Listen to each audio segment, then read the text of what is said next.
Bonjour à tous. Je crois qu'on se connaît pratiquement tous, mais si quelqu'un ne me connaît pas, donc André, vous avez déjà entendu, André Eicher, membre de l'équipe pastorale de cette église. Bienvenue à chacun et à chacune. C'est un plaisir de se retrouver ici ce matin. C'est aussi une grosse responsabilité, c'est une grande joie, mais c'est aussi une grosse responsabilité, surtout après le rappel que Jonathan vient de faire. Mais c'est vrai, c'est pas moi qui parle, enfin les bêtises c'est moi, mais on va surtout écouter la parole de Dieu. Bienvenue aussi à tous ceux qui nous suivent à distance pour des questions sanitaires qui ne peuvent pas se joindre à nous. Il y a pas mal de textes bibliques qu'on va parcourir ce matin et je te propose, qui vont nous accompagner dans notre réflexion, et je te propose de prendre une Bible si tu n'en as pas. Il y en a là-bas derrière, tu peux la garder pour toi et sinon les textes vont aussi être projetés sur les écrans. Ouvrons tout de suite nos Bibles dans Jacques, chapitre 4, verset 13. Jacques 4, 13. À vous qui dites, aujourd'hui ou demain, nous irons dans telle ville, nous y passerons une année, nous y ferons des affaires et nous gagnerons de l'argent. Vous qui ne savez pas ce qui arrivera demain. En effet, qu'est-ce que votre vie ? C'est une vapeur qui paraît pour un instant et disparaît ensuite. Comment allez-vous ce matin ? Ah bien ? Mais profitez parce que c'est court.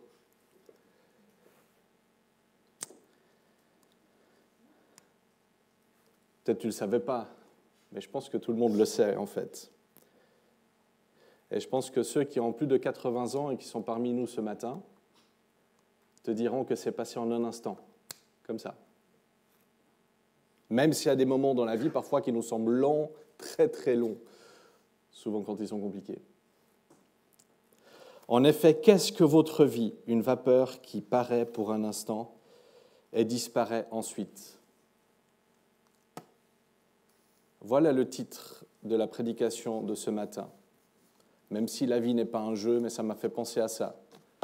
Game over, ton temps est écoulé, c'est fini.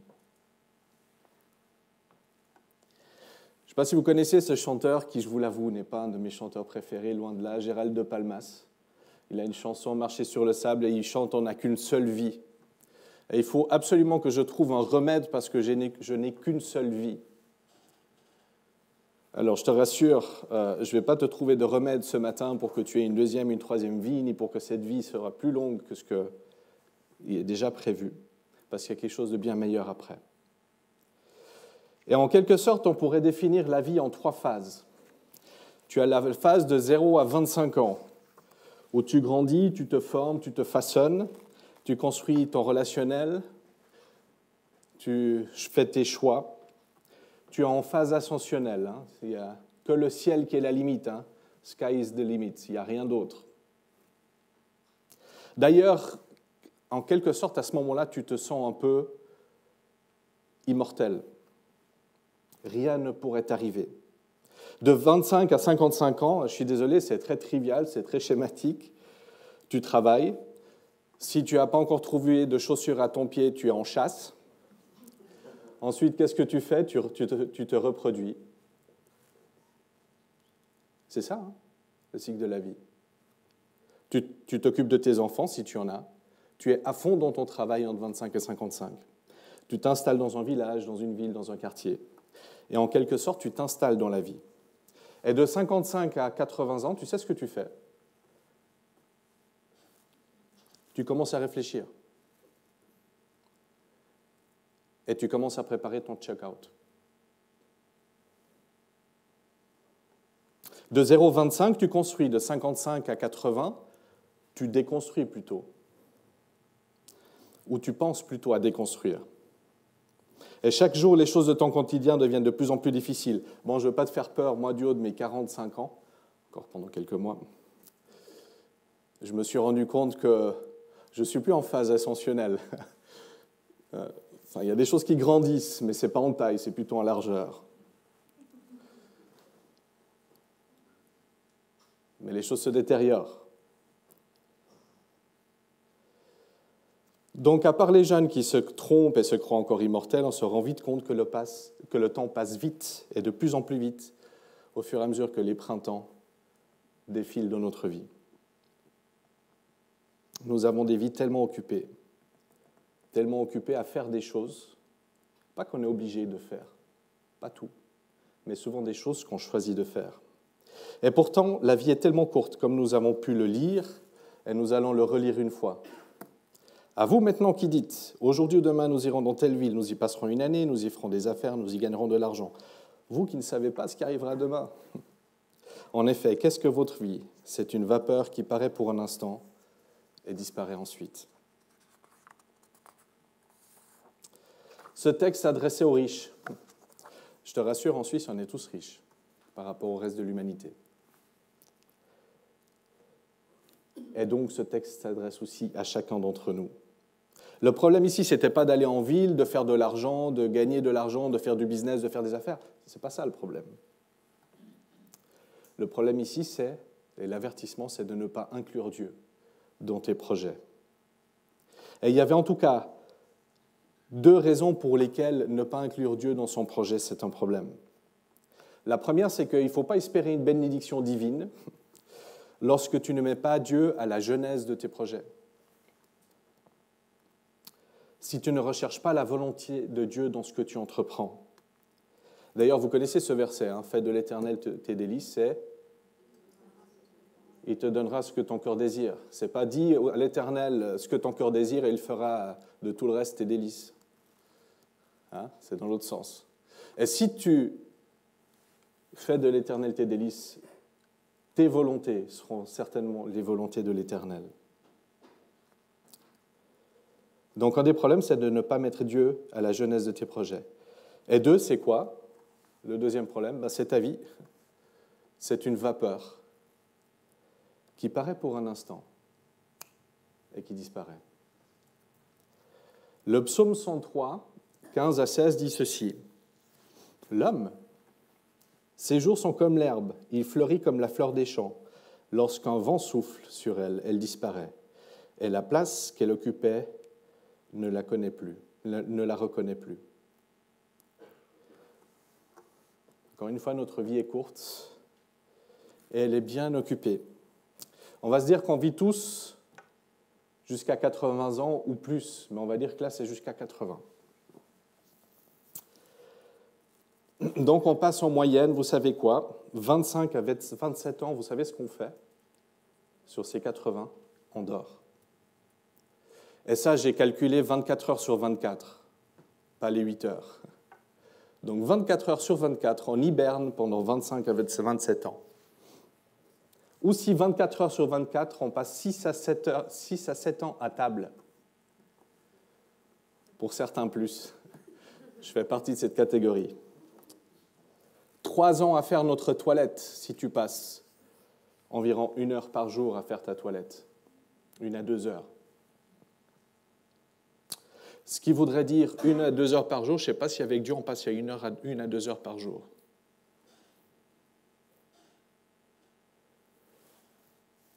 Ça veut dire moins de 2 ans avec le Seigneur.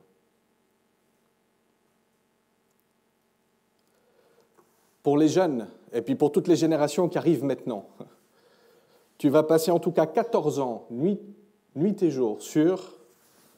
Il est où? Mon téléphone. Je l'ai laissé derrière, je crois. 14 ans, nuit et jour, 24 heures sur 24, sur ton téléphone ou sur ton écran de télé. Et on pourrait multiplier ces chiffres. Et on se rend compte qu'en fait, rien qu'avec ces quelques petites choses qui sont là, on ne met pas Dieu là-dedans, on a déjà dépassé 51 ans de notre vie, sur 80. On n'a pas parlé des courses, on n'a pas parlé de préparer les repas, on n'a pas parlé... le travail, on en a parlé. Mais on n'a pas parlé, je ne sais pas, d'étudier, bien que parfois c'est court, le temps qu'on passe à étudier. Je regarde mon fils, mais il étudie là en ce moment, donc c'est bien. Il y a aussi des chiffres surprenants dans toute notre vie, mais bon, ça c'est plutôt rigolo. En tenant compte que tu ingères 1,5 kg par jour, au cours de ta vie, tu auras ingéré près de 44 tonnes d'aliments liquides et solides. qui seront évacués. Je ne sais pas si ce sera là ton héritage, mais sans parler des déchets, des poubelles, des smartphones, des voitures et toutes les choses que tu auras utilisées qui sont jetées maintenant. Bon, le but de ce matin n'est pas parler d'écologie et du respect que nous devons avoir vis-à-vis de la création, mais plutôt du temps. Regardons la lettre que l'apôtre Paul a écrite aux chrétiens d'Éphèse. Il écrit notamment comment nous devons nous comporter dans notre vie en tant que chrétiens. Éphésiens 5, 1 à 17. Soyez donc des imitateurs de Dieu, puisque vous êtes ses enfants bien-aimés, et vivez dans l'amour en suivant l'exemple de Christ, qui nous a aimés et qui s'est donné lui-même pour nous comme une offrande et un sacrifice dont l'odeur est agréable à Dieu. Que l'immoralité sexuelle, l'impureté sous toutes ses formes, ou la soif de posséder ne soit même pas mentionnée parmi vous, comme il convient des saints. Qu'on n'entende pas de paroles grossières, de propos stupides ou équivoques, c'est inconvenant, mais plutôt des paroles de reconnaissance. Vous le savez bien en effet, aucun être immoral, impur ou toujours désireux de posséder plus, c'est-à-dire idolâtre, n'a d'héritage dans le royaume de Christ et de Dieu. Que personne ne vous trompe par des paroles sans fondement, car c'est pour cela que la colère de Dieu vient sur les hommes rebelles. N'ayez donc aucune part avec eux, car si autrefois vous étiez dans les ténèbres, maintenant vous êtes dans la lumière dans le Seigneur. Conduisez-vous comme des enfants de lumière. Le fruit de l'Esprit consiste en effet dans toute forme de bonté, de justice et de vérité. Discernez ce qui est agréable au Seigneur et ne participez pas aux œuvres stériles des ténèbres, mais démasquez-les plutôt. En effet, ce que ces hommes font en secret, il est même honteux d'en parler. Mais tout ce qui est démasqué par la lumière apparaît clairement, car tout ce qui apparaît ainsi est lumière. C'est pourquoi il est dit, réveille-toi, toi qui dors, réveille-toi d'entre les morts, et Christ t'éclairera. Faites donc bien attention à la façon dont vous vous conduisez, et ne vous comportez pas comme des fous, mais comme des sages. Rachetez le temps, car les jours sont mauvais. C'est pourquoi ne soyez pas stupides, mais comprenez quelle est la volonté du Seigneur. Ce texte, il est hyper clair. C'est intéressant de vouloir posséder toujours plus et assimiler à de l'idolâtrie matérielle, toujours vouloir plus, toujours vouloir plus. Et surtout dans ce verset 16, qu'est-ce qui nous est parlé ? Racheter le temps. Qu'est-ce que ça veut dire ? Racheter le temps parce que les jours sont mauvais. Et ça, c'était les chrétiens du 1er siècle. Ils disaient les jours sont mauvais. Ils se faisaient persécuter, ils se faisaient tuer. Ils avaient des très très gros soucis à cette époque-là. Chez nous, ce n'est pas tout à fait la même chose, mais l'immoralité est aussi là. Les perversions sont aussi là. Et on voit tout le mal et le péché, le trouble qui est autour de nous. Et si on s'analyse un petit peu, on voit aussi que souvent il est aussi en nous ce mal.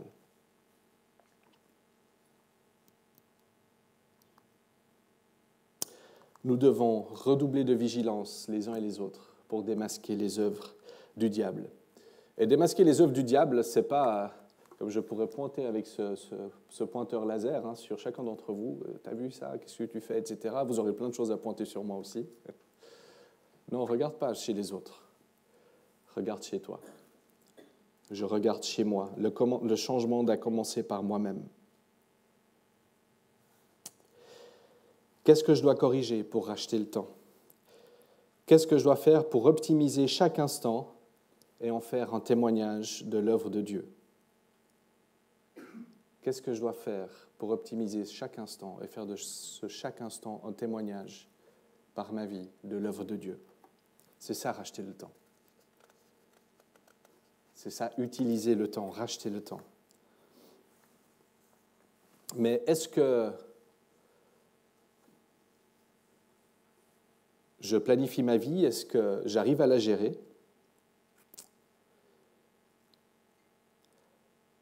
Et on retourne dans un texte, dans le psaume 90, très probablement écrit par le roi David, inspiré de mots ou poèmes de Moïse. Dans ce psaume, il nous est décrit la fragilité de la vie et de nouveau sa réalité tellement éphémère.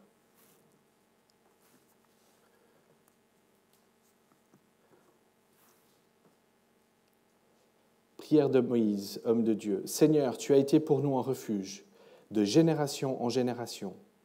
Avant que les montagnes soient nées, avant que tu aies créé la terre et le monde d'éternité en éternité, tu es Dieu. Tu fais retourner les hommes à la poussière et tu leur dis, Fils d'Adam, retournez à la terre, car 1000 ans sont à tes yeux comme la journée d'hier. Elles passent comme le quart de la nuit. 1000 ans sont comme un jour et un jour sont comme 1000 ans. Ça nous cadre bien notre position à nous par rapport à la grandeur de Dieu. Ça nous calme. Je reprends verset 3.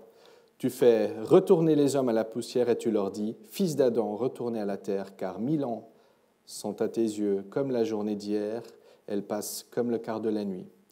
Tu les emportes semblables à un rêve qui, le matin, passe comme l'herbe, elle fleurit le matin et elle passe, on la coupe le soir et elle sèche. Nous sommes consumés par ta colère et ta fureur nous épouvante. Tu mets devant toi nos fautes, et ta lumière éclaire nos secrets. Tous nos jours disparaissent à cause de ta colère. Nous voyons nos années s'éteindre comme un soupir. La durée de notre vie s'élève à 70 ans, et pour les plus robustes à 80 ans. Mais l'orgueil qu'ils en tirent n'est que peine et misère, car le temps passe vite, et nous nous envolons. Qui a la conscience de la force de ta colère et de ton courroux pour te craindre? Enseigne-nous à faire quoi? À bien compter nos jours, afin que notre cœur parvienne à la sagesse. C'est un psaume qui est souvent utilisé dans des cérémonies funèbres. Et jusqu'à ce verset 12, on s'en rend vite compte que c'est assez sombre, n'est-ce pas? On dirait que l'homme, il est pris au piège de sa fragilité.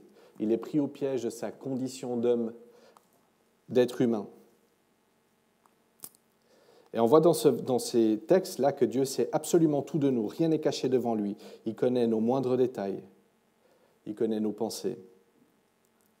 Et Dieu, d'ailleurs, n'avait pas voulu, quand il parle de 70 ans et 80 ans pour les plus robustes, il n'avait pas voulu que ça dure aussi peu de temps. Tout ceci étant conséquence du péché. Et ce texte nous montre notre dimension par rapport au Dieu 3 fois saint. Il cite Moïse, et peut-être inspiré de paroles de Moïse.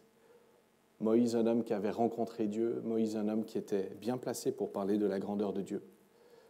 Quand il avait reçu les 10 commandements, il est descendu du mont Sinaï.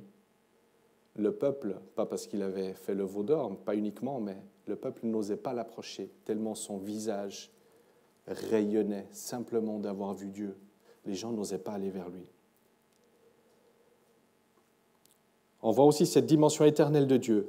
Avant que les montagnes ne soient créées, d'éternité en éternité, tu es Dieu. Moi, quand je réfléchis à ça, ça me donne le vertige. Et puis parfois, vraiment, pas uniquement au figuré, de réfléchir et de penser que Dieu est éternel. Pour moi, dans ma condition d'homme, il y a toujours un début. À l'Inselspital à Berne, où je suis né. Dans ma famille, ils disent plutôt Tierspital à Berne, mais c'est l'Inselspital à Berne. Je ne sais pas encore quand ça va se terminer, mais il y a toujours un début. Et il y a une fin. Et là, Dieu, il est éternel. C'est quelque chose qui me dépasse. C'est quelque chose que je ne peux pas comprendre. J'arrive pas à saisir. La dimension éternelle de Dieu par rapport au souffle et à la vapeur que représente notre vie. Nous devons racheter le temps, bien compter nos jours. Notre passage sur cette terre ici étant tellement bas, on doit faire quoi? Considérer les priorités dans nos vies. C'est intéressant de voir quelles sont les choses qui sont dites lors des derniers instants d'une personne, lorsque l'on parle de regrets? Quels sont les regrets qu'une personne a sur son lit de mort? Voici des choses qu'on entendra souvent. J'aurais aimé ne pas travailler... pas travailler autant au travail, excusez-moi pour le doublon. J'aurais aimé ne pas travailler autant. J'aurais aimé ne pas travailler autant à la maison. Faire autant de choses à la maison. J'ai fait tellement de choses que je n'ai pas vu mes enfants grandir.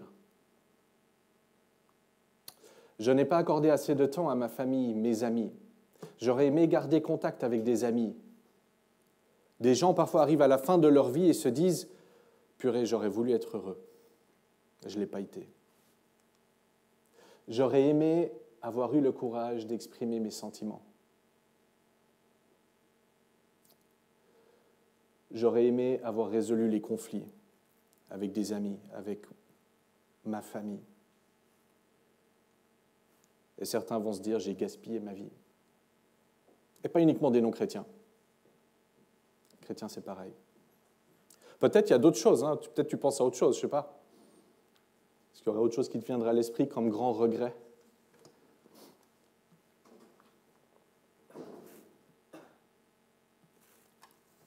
Visiblement pas. Ou c'est déjà assez pénible à lire comme ça. C'est intéressant que toute notre vie, on court après des choses comment? Qui ne se retrouvent pas là.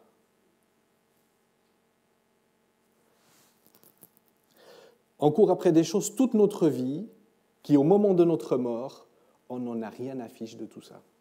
C'est absolument pas important.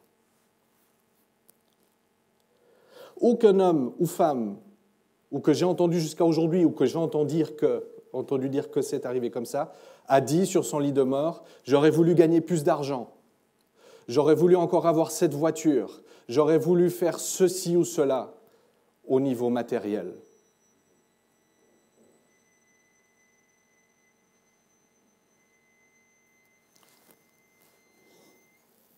De même, au moment de ta mort, ce que les autres pensent de toi,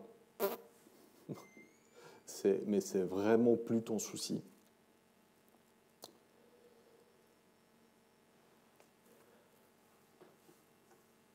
Aucune des choses qui sont sur cette liste ne se résout avec de l'argent. Aucune. Et qu'est-ce qu'il y a d'important sur cette liste? Qu'est-ce qui est derrière cette liste? C'est quoi? Vous n'avez aucune idée? Exactement, c'est le temps. C'est le temps. Le temps qu'on n'a pas optimisé. Le temps qu'on n'a pas jugé précieux tout au long de notre vie. Je parle pour moi, hein. Je ne suis pas en train de vous dire des choses à vous, je parle pour moi.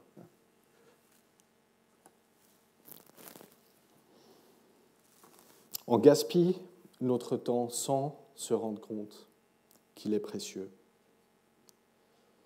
J'ai beaucoup pensé à cela au cours des 18 derniers mois. Pas mal de personnes, même beaucoup de personnes de mon entourage, ont achevé leur parcours terrestre. Je ne sais pas, 8-9 personnes sur ces 12 derniers mois, 12-13 derniers mois. Plutôt des aînés, plutôt, même si c'est une séparation, dans une certaine logique. Mais je ne veux pas oublier que ce n'est pas uniquement quand tu es aîné que tu peux partir. Je me rappelle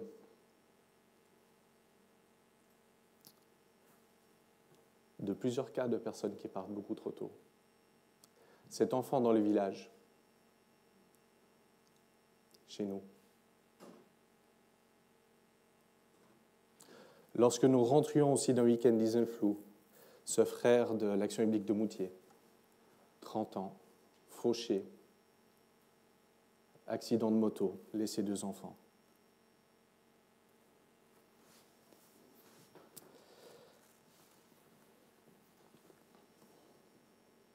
Cet été, on a passé 3 semaines magnifiques en Italie. Super vacances. On mange bien. J'ai passé beaucoup de temps à table là-bas. En arrivant à la maison, on avait prévu d'appeler mon beau-père, le papa de Sarah. pour qu'il vienne passer des vacances en Suisse. On allait lui acheter son billet d'avion. 14 ans qu'il n'était pas venu. 2 ans que nous ne l'avions plus vu. Il y a eu ce petit truc qui s'appelle le Covid, si vous connaissez. Enfin, tout le monde se réjouissait de le voir. On était sur le retour, près du tunnel du Grand Saint-Bernard, on passe à Ost, on est dans ces belles vallées, et on reçoit un coup de fil.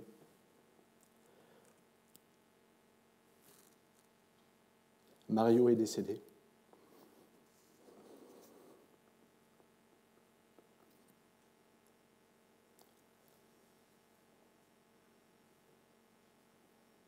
C'est un choc.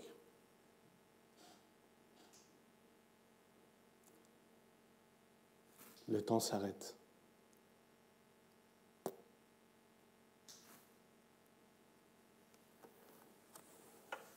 On est stupéfait, on ne s'attend pas à ça. Ce n'était pas prévu qu'une crise cardiaque passe par là. Mais pas une crise cardiaque en fait. Le temps que le Seigneur lui a accordé est arrivé au bout.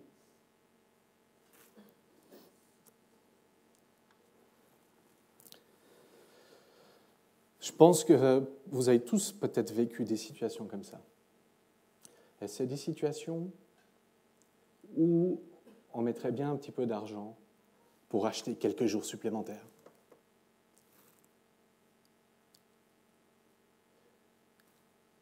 Quelques semaines de plus. Mais ce n'est pas possible. On avait prévu des choses. Lui n'est pas venu en Suisse, et nous, contrairement à ce qui était prévu, on a été au Portugal pour lui rendre un dernier hommage, mais il n'était plus là. En 3-4 jours, ses affaires sont liquidées. La maison est vidée. Dans 2-3 générations, plus personne ne se souviendra de Mario. Je crois que c'est Jonathan qui nous parlait de ça lors d'une dernière prédication, une prédication il y a quelque temps. Est-ce que tu te rappelles tu connais le nom de tes arrière-arrière-grands-parents? Pas sûr. Hein? Ce sera la même chose pour Mario. Ce sera la même chose pour toi. Tu penses vraiment que tu maîtrises ta vie? Pour Mario, ça s'est arrêté il y a 4 mois et quelques. On ne maîtrise rien du tout, les amis. On ne maîtrise même pas ce qui va se passer cette prochaine semaine. On ne maîtrise même pas le fait qu'on va peut-être attraper une grippe. Tu ne maîtrises même pas, le fait que quelque chose va t'empêcher d'aller à tes rendez-vous. Tu as ton agenda qui est bien rempli, tellement plein, tu te dis, je maîtrise ma vie, je sais exactement ce que je vais faire. Rien du tout. D'ailleurs, la pandémie, est-ce que c'était quelque chose qui était prévu? On essaye de tout prévoir au cours de notre vie, mais avons-nous prévu notre mort? Est-ce que tu as prévu ta mort? Est-ce que tu intègres ta mort dans ton quotidien? C'est pas simple de parler de mort et on n'a pas l'habitude ici le dimanche matin qu'on parle de mort. On a plutôt l'habitude d'entendre ça aux cérémonies d'ensevelissement pour nous rassurer. Mais si tu y pensais vraiment maintenant, et pas uniquement quand quelqu'un meurt. La Bible nous enseigne que si notre corps se dégrade, si notre corps n'existe plus, mon beau-père a été incinéré, on a versé les cendres, il n'y a plus rien. Il n'y a même plus ses affaires, il n'y a plus rien. Si cela disparaît, dans 100 ans, dans 200 ans, dans 1000 ans, dans 2000 ans, jusqu'au retour du Seigneur, tu seras toujours bel et bien vivant.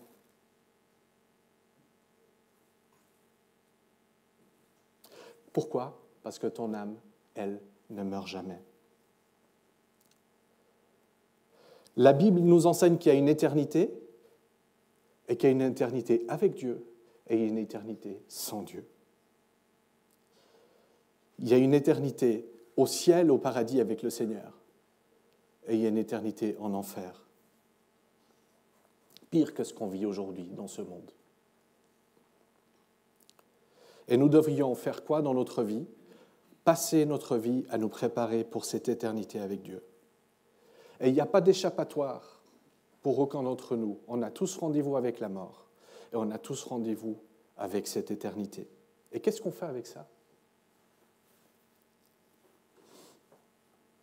On passe 51 ans de notre vie sur 80 à faire des choses qui ne sont pas forcément utiles. Et je peux te dire que si tu rates ce rendez-vous avec l'éternité, si tu n'es pas prêt, toute ta vie est ratée, quoi que tu aies fait. Voilà les questions que tu te poses et les regrets que tu peux avoir. Mais tu peux avoir un regret encore plus grand, c'est de se dire, purée, je ne suis pas prêt pour rencontrer mon Dieu. Si cette nuit, et pas forcément uniquement cette nuit, je ne vais pas citer de nom, mais vous vous rappelez peut-être de ce couple qui s'était marié, qui venait à notre église, et le prédicateur au mariage avait fini sa prédication. Il s'est assis, il est tombé mort lors du mariage. Est-ce que c'était quelque chose qui était prévu? Non. C'est horrible, hein? C'est horrible. Sa soudaine veuve a voulu qu'il continue la célébration du mariage qui a été fait. Mais si cette nuit, ton âme devrait être prise, on peut voir ce genre de citations et d'exemples dans la parole, et la mort venait frapper à ta porte, est-ce que tu irais dans la présence de Dieu? La Bible dit ceci, « Tous ont péché et sont privés de la gloire de Dieu. Et ils sont gratuitement déclarés justes par sa grâce, par le moyen de la libération qui se trouve en Jésus-Christ. » Éphésiens 2, 28 dit ceci, « En effet, c'est par la grâce que vous êtes sauvés, c'est par le moyen de la foi. Et cela ne vient pas de vous, c'est le don de Dieu. Ce n'est pas par les œuvres, ce n'est pas par ce que tu vas faire, ce n'est pas par les efforts que tu vas faire. » Pourquoi? Pour que personne ne puisse se vanter, parce que le sacrifice de Jésus sur la croix est pleinement suffisant pour que ce passage dans la vallée de l'ombre de la mort ne soit pas une fatalité, mais soit même un motif de réjouissance parce qu'on verra Dieu face à face. Et il n'y a qu'un seul chemin. Jean 11, 25. C'est moi qui suis, Jésus dit, c'est moi qui suis la résurrection et la vie. Celui qui croit en moi vivra, même s'il meurt. S'il meurt, si son enveloppe charnelle meurt, et on sait qu'elle meurt.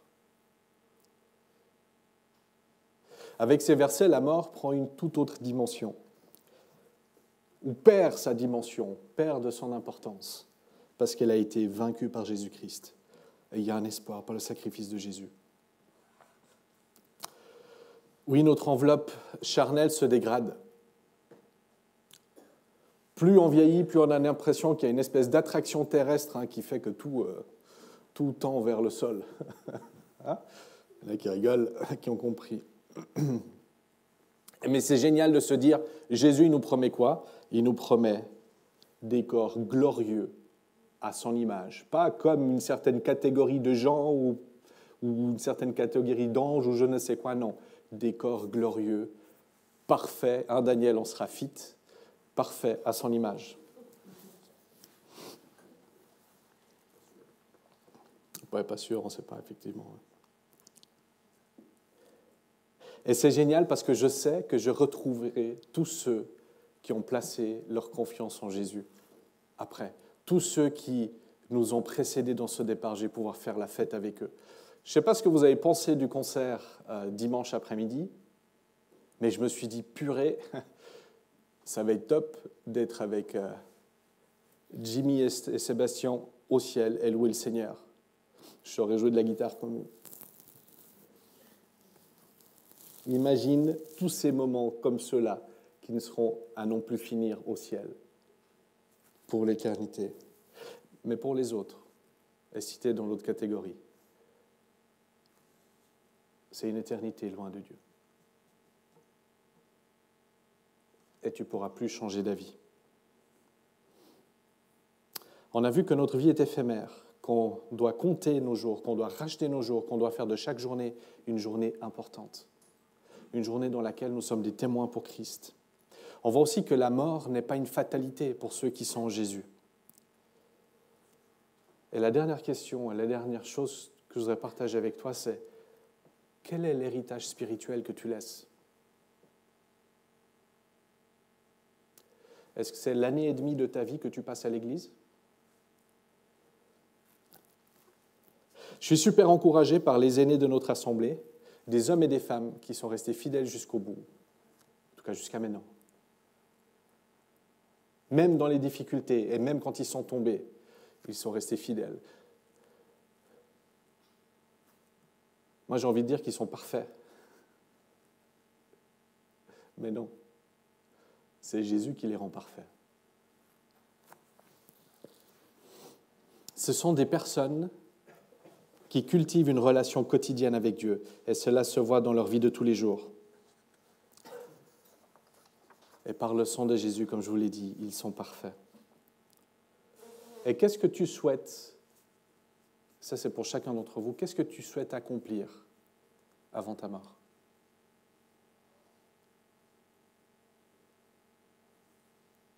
Continuer juste à venir le dimanche matin au culte? De temps en temps, une réunion de prière? Peut-être un groupe de maison?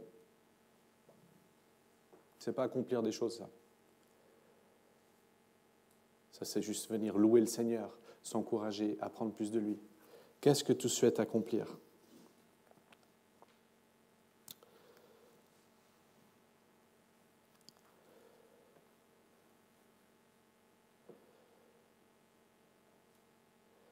Je vous invite vraiment à avoir cette réflexion pendant cette semaine. Qu'est-ce que tu penses que tu devrais changer pour racheter le temps, pour optimiser le temps? Peut-être tu dois déjà commencer par avoir une vraie relation avec Jésus, apprendre à le connaître, à méditer sa parole, à prier. Dieu veut une relation avec toi. C'est un Dieu qui t'aime. Il te connaît profondément. Il sait quels sont tes problèmes. Il sait les choses qui coincent. Et il veut que tu parviennes à une relation parfaite avec lui. Et au fur et à mesure de cette relation, même si maintenant tu n'as pas d'idée, tu découvriras ce qu'il veut et ce qu'il a prévu pour toi. Le Seigneur va se révéler à toi, va se révéler aussi à toi pendant des moments de prière. Et si c'est quelque chose qui te perturbe, qui te dépasse, peut-être demande un rendez-vous avec un membre de l'équipe pastorale, avec un frère ou une sœur avec qui tu t'entends bien dans l'église. Parle, partage. Et surtout, dans cette réflexion, quel est l'héritage que je veux laisser? N'oublie pas que tu es aimé de Dieu. Tu es fils et fille de Dieu. On est héritier. On est sauvé par grâce. Et en même temps, on est quoi? On doit être des serviteurs du Dieu Tout-Puissant. De nouveau, on n'a pas l'habitude de parler de mort. Mais je vous propose aussi de prendre le temps de réfléchir à ce que vous voudriez qu'il soit dit lors de votre cérémonie d'adieu. Aujourd'hui. Si aujourd'hui tu meurs, qu'est-ce que tu voudrais qu'il soit chanté? Qu'est-ce que tu voudrais qu'il soit transmis à ceux qui seraient là? J'ai été, la dernière cérémonie que j'ai été, c'était lundi ou mardi dernier. Un homme qui ne connaissait pas Christ. J'avais envie de crier dans cette église quand j'entendais le prêtre parler et juste citer quelques versets et leur dire, je ne peux pas le dire comme ça, pour lui c'est trop tard, mais pour vous qui êtes là, réveillez-vous et reconnaissez Christ comme le Seigneur et Sauveur de vos vies. Et je vous laisse ces 3 questions.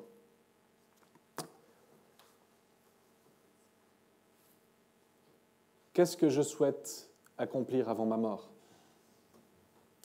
Vu que la vie est courte, qu'est-ce que je souhaite accomplir encore maintenant? Que dois-je changer pour optimiser le temps qui me reste, ne sachant pas le temps qui me reste? Et quel témoignage je veux lors de ma cérémonie de départ?